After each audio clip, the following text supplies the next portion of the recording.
हरिओम. नारद भक्तिसूत्र, योगदासांचे प्रवचन, अनुवाक तिसरा, भक्तिलक्षणे, सूत्र क्रमांक 15. तत् लक्षणांनी वाच्यते नाना मतभेदात. अनेकांची अनेक मतं आहेत. त्यानुसार आता भक्तीची लक्षणं पाहूया. मागील 2 अनुवाकांमध्ये देवर्षी नारद मुनींनी भक्ती ही परमप्रेमरूपा आणि आत्मस्वरूपा असून भक्ती म्हणजे भौतिकाचा कर्मकांडांचा निरोध असे सांगितले. आता या 3ऱ्या अनुवाकामध्ये देवर्षी नारद मुनी त्या काळी होऊन गेलेल्या अधिकारी व्यक्तींनी भक्ती म्हणजे काय, त्याची लक्षणं कोणती याविषयी आपापले जे मत व्यक्त केलेले आहे त्याची माहिती सांगत आहेत. भक्ती याचा अर्थ परमात्म्याची भक्ती असंच आहे. येथे इतर कसलीही भक्ती अपेक्षित नाही. भक्त हा फक्त परमात्म्याचाच असू शकतो अशीच येथे भावना आहे. इतर गोष्टींना येथे थारा नाही. भक्तीची व्याख्या करण्यासाठी ही सूत्रे आहेत. भक्तीची व्याख्या काही ना काही स्वरूपातच करता येईल. ती पूर्णपणे बिनचूक करणे शक्य नाही.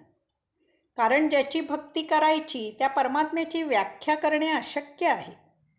त्या विराटाला परमात्म्याला व्याख्येत सामावून ठेवणे मानवी बुद्धीच्या आवाक्यात नाही. त्यामुळे त्याच्या भक्तीची व्याख्या करताना स्वाभाविकच मर्यादा आहेत. तो परमात्मा विराट आहे. आपल्या पृथ्वीच्या 60 लाख पट आपल्याला नित्य दिसत असलेला आपला सूर्य मोठा आहे. लाखो कोटी सूर्य आहेत. आपल्याला ते किती आहेत ते नक्की माहीत नाही. ते आपल्या सूर्यापेक्षा महाकाय आहेत. किती ते आपल्याला अद्याप ज्ञात नाही. काही कोटींच्या संख्येत ग्रह, तारे, धूमकेतू आहेत. धूमकेतू अजस्त्र आहेत. हे सर्व स्वतःबरोबरच कोणाला ना कोणाला तरी आकृष्ट करून किंवा आकृष्ट होऊन एकमेकांसभोवती फिरत आहेत. असे हे सर्व अजस्त्र, महाकाय, महाविराट, विश्वब्रह्मांड परमात्म्यासभोवती त्याला केंद्रबिंदू करून फिरत आहेत. यावरून विश्व व्यापून त्याबाहेर उरून असणारा परमात्मा किती महाविराट आहे याची कल्पना करणे मानवी बुद्धीच्या आवाक्याबाहेर आहे. असा हा विराट परमात्मा असीम आहे. त्याला प्रत्यक्ष पाहणे अशक्य आहे. तेव्हा त्याची एखादी झलक ज्यांनी अनुभवलेली आहे त्या अनुभूतीसंबंधी जे त्यांनी सांगितले आहे ते आपण श्रद्धेने पाहायचे. कारण त्या असीमाचे वर्णन केले की तो शब्दबद्ध केल्यासारखे होईल. विराट तर सीमित करणे शक्य होणार नाही. त्यामुळे ज्यांना त्याची अनुभूती मिळाली, एक झलक अनुभवायला मिळाली, ते त्याचे वर्णन करू शकले नाहीत. त्यांनी त्याची तुलना करायचा प्रयत्न केला, परंतु तुलना करायला परमात्म्यासारखे येथे इतर काहीही उपलब्ध नाही. म्हणून मग त्यांनी नकारात्मक तुलना केली. नेती तो असा नाही, तो तसा नाही, तो यासारखा नाही वगैरे. या अशा नकारात्मक वर्णनावरून आपण त्या विराटाची किंचित कल्पना करायची. कारण त्या परमात्म्याकडे जायला अमोज मार्ग आहेत. परमात्मा अत्युच्च शिखरावर आहे.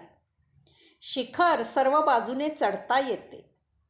जे ज्या बाजूने वर गेले त्यांनी त्या मार्गावरील त्यांची अनुभूती सांगितली. त्यामुळे ते त्या विराटाचे अंशिक वर्णन आहे हे लक्षात घ्यावे. ज्यांनी परमात्म्याचा साक्षात्कार अनुभवला त्यांनाही हे माहीत आहे की परमात्म्याचे वर्णन करणे केवळ अशक्य आहे. तरीसुद्धा त्यांनी त्यांचा अनुभव सांगितला आहे किंवा निदान सांगायचा प्रयत्न केला आहे.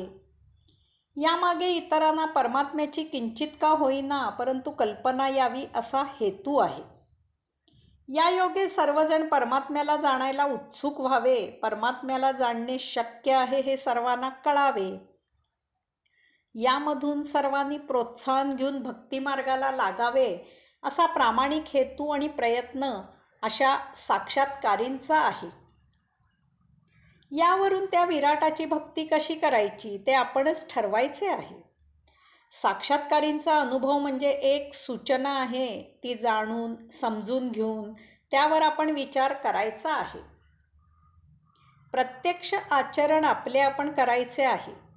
निर्मात्याच्या भेटीची ही स्वाभाविक ओढ आहे. मातेला भेटण्याची हे नैसर्गिक आकर्षण आहे. त्यातच प्रत्येकाचा आत्मउद्धार आहे. हरिओम.